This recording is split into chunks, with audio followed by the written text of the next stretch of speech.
segunda parte do nosso Evangelho no Lar, estudo do livro Meditando a Vida, do Lama Padmasambhava, capítulo 2, Prática na Vida Cotidiana. O tópico de hoje é sofrimento e refúgio, ainda dentro daquele tema dos 4 pensamentos que transformam a mente. Esse é o 4º e último deles, sobre o qual nós vamos hoje refletir. Lembrando que o primeiro pensamento que transforma a mente é a vida humana preciosa, o segundo pensamento que transforma a mente é a impermanência, o terceiro, o karma, e agora o 4º, sofrimento e refúgio. E o Lama comenta: por causa do karma surge a etapa seguinte, o 4º pensamento, que é sobre o sofrimento. Sempre que operamos com referenciais duais, estamos submetidos ao karma e o sofrimento é inevitável. Reconhecendo isso, o voto de refúgio surge naturalmente. Eu gostaria de liberar-me disso, revelar minha natureza luminosa, usar as relações que estou vivendo de forma positiva, beneficiar os seres. Então, pessoal, primeiro ponto que eu queria destacar aqui é a conexão com a mensagem que nós acabamos de estudar, com a mensagem sobre a qual nós acabamos de refletir, Êxito, né? Onde nós abordamos exatamente esse tema da origem do nosso sofrimento, né? O nosso sofrimento surge da onde, né? Nós tínhamos dito agora há pouco, né? Ele surge exatamente desse nosso hábito mental, né? Dessa nossa escravidão à nossa própria dualidade interior, do gostar e do não gostar, que faz com que nós nos afastemos dessa onipresença divina que não é dual, ela é unitária, onipresente. Olha, é porque o que eu vejo é que muitos estudantes e muitos praticantes espirituais não refletem com profundidade sobre o significado das palavras, né? Ou até mesmo sobre o significado de determinadas afirmações. Quando se diz Deus é onipresente, né? Oni é tudo, totalidade. Então significa que Deus está presente em tudo. Ora, se nós operamos com uma mente dual, que divide a vida entre o gosto e não gosto, nós nos afastamos dessa fonte da vida. E se nós nos afastamos da fonte da vida, o que acontece? Nós nos enfraquecemos mentalmente, nós nos enfraquecemos emocionalmente, nós nos enfraquecemos fisicamente, inclusive. Por quê? Porque estamos afastados da fonte. O próprio nome está dizendo que fonte é de onde se origina toda a energia, né? É a fonte da vida, né? Então, enquanto nós não entendermos, né, como o próprio Lama diz aqui, enquanto nós não entendermos que é só quando nós transcendermos esses referenciais duais que nós eliminaremos a fonte do nosso sofrimento e das nossas aflições, enquanto nós não entendermos isso, nós continuaremos aflitos, né? Nós continuaremos sofrendo. E o Lama diz aqui que o sofrimento surge por causa do karma, porque como nós vimos na semana passada, o karma nada mais é do que o conjunto dos nossos hábitos mentais, das nossas marcas mentais, né? Ou seja, o karma é o conjunto daqueles hábitos que nós construímos ao longo de nossos inúmeros renascimentos. O karma não é uma entidade, o karma não é um demônio que fica nos atormentando. O karma são as nossas próprias construções, são os nossos próprios hábitos mentais.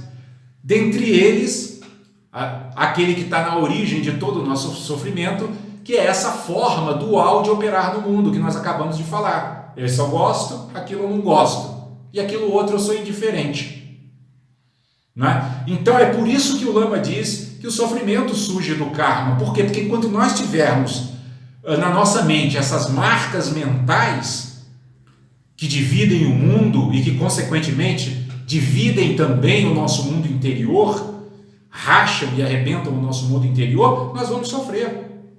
Isso é como uma ferida que nós carregamos ao longo de nossos inumeráveis renascimentos.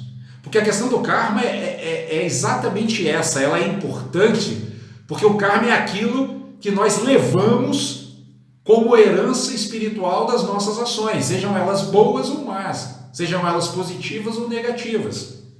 Então, todos esses hábitos mentais que obstruem uma visão ampla da realidade, eles precisam ser superados para que nós encontremos paz em nossa vida, para que nós encontremos equilíbrio em nosso mundo interior, né? Mas aí o Lama, no final do parágrafo, ele nos diz que quando nós conseguimos reconhecer isso, né, ou seja, reconhecer que é esse modo dual de operação da nossa mente que causa sofrimento, aí nós começamos a despertar em nosso interior a motivação de tomar o refúgio naquilo que o Lama está chamando aqui de nossa natureza luminosa, e que Jesus chama no Evangelho do reino divino dentro de nós, né? Ou seja, nós temos no nosso interior, no âmago do nosso espírito, uma natureza que é estável, que é equânime, que é amorosa, paciente, resiliente, e que, portanto, é um bom refúgio para nós vamos dizer assim, para nós nos protegermos, né, das aflições. Por quê? Porque quando nós tomamos refúgio, né, nessa natureza divina que habita dentro de nós, nós passamos a olhar para a vida com uma mente que opera de uma maneira não dual. O que significa isso? Uma mente que transcende a dualidade. E é isso que caracteriza a equanimidade. A equanimidade significa que eu não tenho preferência por nada, porque tudo o que os meus sentidos contemplam fazem meus olhos brilharem. Por quê? Porque quando eu estou olhando para o mundo a partir desse ponto, dessa natureza luminosa, que é a minha própria centelha divina, o meu próprio espírito, eu vejo em tudo a presença divina. Ou, na linguagem budista, eu vejo em tudo uma natureza búdica, luminosa, se manifestando. Então, essa divisão entre bem e mal, entre claro e escuro, entre alto e baixo, entre bonito e feio, elas são transcendidas no sentido de que nós conseguimos perceber que mesmo naquilo que nós consideramos mal, mesmo naquilo que nós classificamos como feio, também ali está presente essa natureza divina e luminosa que habita em todos os seres. Essa visão, ela unifica o nosso mundo interior e pacifica as nossas emoções. Por quê? Porque equanimidade é exatamente essa capacidade de lidar com qualquer fenômeno sem oscilar por causa de uma avaliação subjetiva daquele fenômeno. Então, por exemplo, se eu olho algo que eu considero assustador, feio, horroroso, assustador, minhas emoções, elas vão oscilar e eu vou tender a me conectar, por exemplo, com a emoção perturbadora do medo. Por quê? Porque eu estou me deixando levar por um modo de operação dual que classificou, que julgou aquela situação como feia, como horrorosa e como assustadora.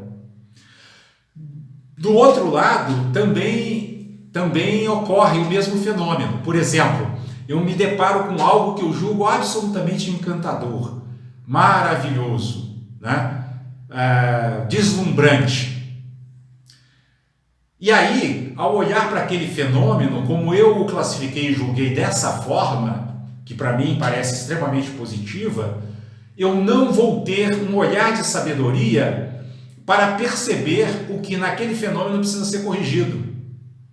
Vamos supor que seja uma pessoa, um ser humano. Eu não vou perceber em que pontos aquele ser precisa de uma atuação compassiva que mostre a ele seus pontos negativos que precisam ser trabalhados e melhorados, suas vulnerabilidades que precisam ser superados.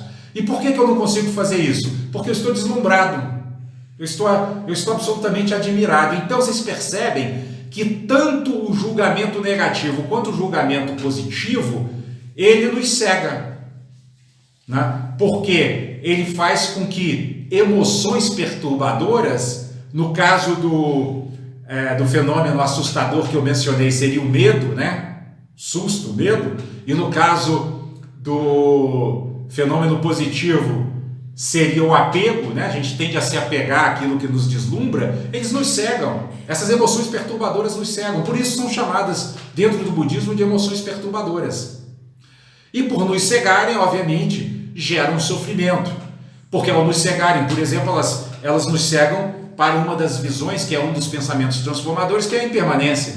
Ou seja, aquilo que hoje é feio, amanhã pode tornar-se bonito. E aquilo que hoje me deslumbra, amanhã pode me decepcionar. E aí? Aí eu sofro. Eu sofro porque eu me apeguei ao que me deslumbrava e rejeitei aquilo que me assustava. E com isso criei uma obstrução que não permite que eu veja a realidade da impermanência e, portanto, a possibilidade da transformação, tanto daquilo que eu considerei negativo, quanto daquilo que eu considerei positivo. E o Lama segue dizendo: em meio às confusões do mundo e tendências kármicas, toda vitória que podemos ter é como vitória no futebol, frágil, impermanente. Mas então resolvemos mudar. Fazemos o voto de refúgio para ir em busca de nossa natureza completa. Essa nossa vontade de mudar é testada várias vezes nas circunstâncias do mundo. Isso é prática espiritual. Enfim, como resultado do refúgio e da prática, a paisagem ao nosso redor transforma-se de Sansara, lugar de sofrimento e enganos, em terra pura, que é onde praticamos, recebemos ensinamentos e nos sentimos protegidos pelos seres de sabedoria. Então, aqui nesse parágrafo, logo no início, o Lama está chamando a atenção para o fato de que essas nossas tendências kármicas, que nos prendem a uma visão dual do mundo, elas podem até nos levar a uma vitória. Mas ele diz que aqui, o Lama diz, que essa vitória é uma vitória frágil, é uma vitória impermanente, aquela vitória parecida com o futebol, né? A gente fica bem feliz que o time ganhou hoje, aí no próximo domingo, no outro jogo ele perde, toma uma goleada, né? Ou seja, qualquer vitória que seja obtida dessa forma, ou seja, acreditando que as coisas desse nosso mundo material, os fenômenos desse nosso mundo material possam nos trazer algo de permanente e estável, essas vitórias elas só vão gerar sofrimento. E aí vejam vocês a conexão com a nossa mensagem de hoje, êxito, né? Qual é o verdadeiro êxito espiritual? O verdadeiro êxito espiritual não é derrotar um suposto adversário. O verdadeiro êxito espiritual é desenvolver a capacidade de nos conectarmos com a nossa natureza luminosa, de nos conectarmos com o reino divino dentro de nós. Por quê? Porque é esse êxito que nos levará a transcender a dualidade do gosto e do não gosto, a dualidade do julgamento, para que então possamos ter paz em nosso interior. E quando nós conquistamos essa paz, Jesus mesmo diz, é aquela paz que o mundo não pode dar e que o mundo não pode roubar. Porque se a gente desenvolve dentro de nós a equanimidade, ou seja, a habilidade de lidar com todas as circunstâncias sem julgá-las, mas sim interagindo com elas para que elas se transformem no melhor que elas possam ser, o que vai acontecer quando a gente desenvolver essa habilidade da equanimidade? Qualquer circunstância vai fazer com que nossos olhos brilhem e com que nosso coração pulse de alegria. A alegria de poder contribuir para que o mundo fique melhor a cada dia. Percebem? Então, essa conquista, ela é uma conquista perene. Por quê? Porque seja qual for a circunstância externa que se nos apresente, nossos olhos vão brilhar com ela e vai brotar uma alegria em nosso coração, porque nós vamos estar vendo naquele fenômeno, seja ele qual for, seja ele de que natureza for, o potencial divino para o crescimento infinito.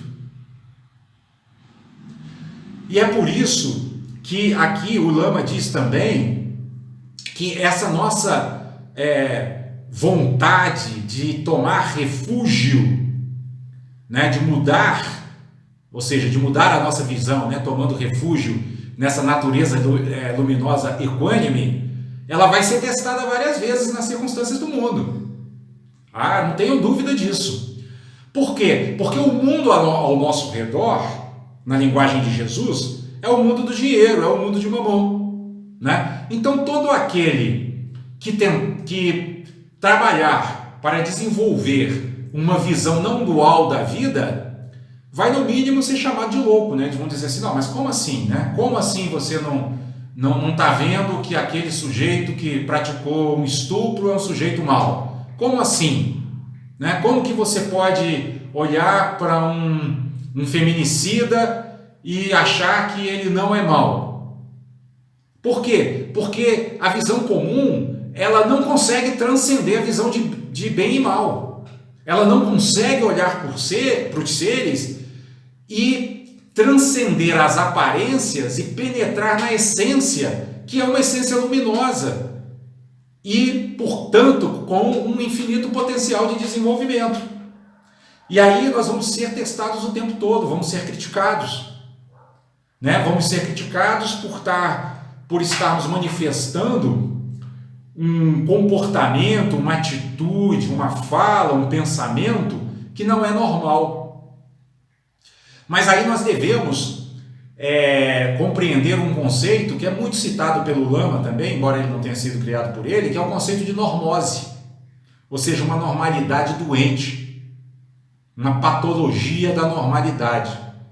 Né? Nós vivemos hoje uma patologia da normalidade. Há muitas coisas que são comuns, né? que são corriqueiras, mas que são doentias, que fazem mal para a nossa mente, fazem mal para as nossas emoções, fazem mal para os nossos sentimentos e fazem mal para o nosso corpo. Né? Então, a gente vê isso até nas coisas mais comezinhas, materiais, como alimentação. Alguém que resolve fazer uma alimentação natural, o pessoal, mas o que é isso? Como que você está comendo desse jeito? Não come carne, não come aquilo, não come isso. E é muitas vezes uma alimentação saudável. Mas a normose tomou conta de tal forma das mentes e dos corações que as pessoas não conseguem compreender mais aquilo que é natural. Eles não conseguem compreender que a compaixão é que é o nosso estado natural.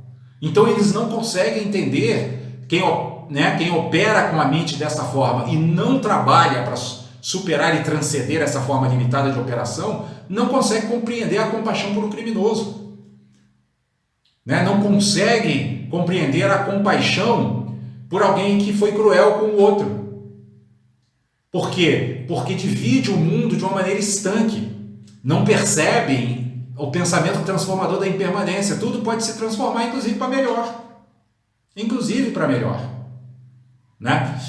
E o mais encantador dessa descrição que o Lama está nos trazendo aqui é esse final aqui do parágrafo, quando ele diz que o resultado de nós tomarmos refúgio na nossa natureza divina, na nossa natureza luminosa, é que a paisagem ao nosso redor se transforma, se modifica completamente. Por quê? Porque, como eu disse na primeira parte aqui do nosso Evangelho, o mundo lá fora não é um mundo de objetos constatáveis.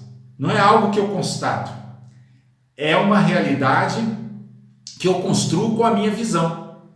Então, quando nós tomamos refúgio na nossa natureza luminosa, o mundo que nós construímos, né, a forma de olhar para as coisas ao nosso redor, se torna uma forma pura, né, uma forma muito conectada com aquele ensinamento de Jesus: bem-aventurados os puros de coração, porque verão a Deus. E o que é Deus? Deus é esse potencial infinito de desenvolvimento que todos os fenômenos apresentam a todo momento. Então, ao mudarmos o nosso olhar, né, toda essa paisagem de sofrimento e aflição que antes a nossa mente limitada via ao redor, né, a nossa mente egóica olhava ao redor e via só um mundo hostil, um mundo sofrido, agora, com essa nova visão, com uma visão mais ampla, uma visão conectada com a nossa natureza luminosa, nós vamos ter essa visão que dentro do budismo é conhecida como uma visão de terra pura. Ou seja, o que é a terra pura? Nada mais do que um local, um espaço de prática espiritual. E o Lama fala muito disso. Quando nós nos conectamos com nossa natureza luminosa, todo o mundo se torna uma terra pura. Tudo o que acontece na nossa vida se torna um momento de aprendizagem, um momento de crescimento espiritual. Ou seja, nós vamos estar sempre muito animados e muito alegres, porque mesmo naquelas situações que possam aparentemente parecer trágicas e sofridas, nós vamos olhar entusiasmados e perceber ali uma oportunidade de crescimento, uma oportunidade de transformar dificuldades e obstáculos em aprendizagem. E o Lama concluiu o ensinamento dizendo: os Budas olham o que chamamos de Sansara e veem a perfeição que ali existe. Somos como formigas num enorme palácio humano. Não conseguimos reconhecê-lo com nossos olhos de formiga. Devemos percorrer uma longa etapa de transformação de nossos olhos até que possamos reconhecer o palácio. Olha que figura, né? Que metáfora bonita, né? Uma formiga dentro de um palácio faraônico, por exemplo, vamos pegar aqui, né, o exemplo da antiguidade dos faraós, ela não vê o palácio como palácio. Ela está dentro de um lugar riquíssimo, mas ela não vê o palácio como palácio. A mente dela está totalmente limitada a procurar ali onde é que tem alimento, onde é que tem uma folhinha para cortar, onde é que tem um açúcarzinho para buscar. Ela não vê o palácio. E o Lama está usando essa metáfora justamente para nos mostrar que nós somos, no meio desse universo que está permeado pela presença divina, nós somos como a formiga do palácio. A gente não percebe a presença divina. E acha que essa nossa mente estreita, que gosta de umas coisas e que não gosta de outras, é que é o centro do mundo. É que é o verdadeiro Deus. Né? E por isso se julga no direito de julgar. Né? Atribui a si o direito de julgar, como se tudo devesse girar em torno de suas preferências e de suas aversões. E como as coisas não giram em torno de nossas preferências e de nossas aversões, quando nós não transcendemos essa forma limitada de nos relacionar com o mundo, nós sofremos, nós ficamos aflitos. Então, vamos guardar desse ensinamento a essência, que é o fato de que ao lado do sofrimento, ou até no próprio sofrimento, está a semente desse refúgio que nós podemos tomar na nossa natureza luminosa, nesse reino divino que está dentro de nós. Porque se nós olharmos para o nosso sofrimento com o olho da sabedoria, nós vamos ver que ele se origina das nossas próprias limitações, das nossas próprias imperfeições. E aí vamos parar de brigar com o mundo e vamos passar a travar o bom combate, como diz Paulo de Tarso, que é o combate às nossas próprias imperfeições, o combate às nossas próprias limitações. Porque o que gera sofrimento para nós é o fato de que nós estamos tentando lidar e interagir com um universo ilimitado a partir de uma mente limitada. Aí não pode dar certo. Uma mente limitada não pode abarcar a infinitude divina. Só uma mente ampla, uma mente igualmente infinita, pode abraçar o infinito e trazer essa paz eterna para o seu mundo interior.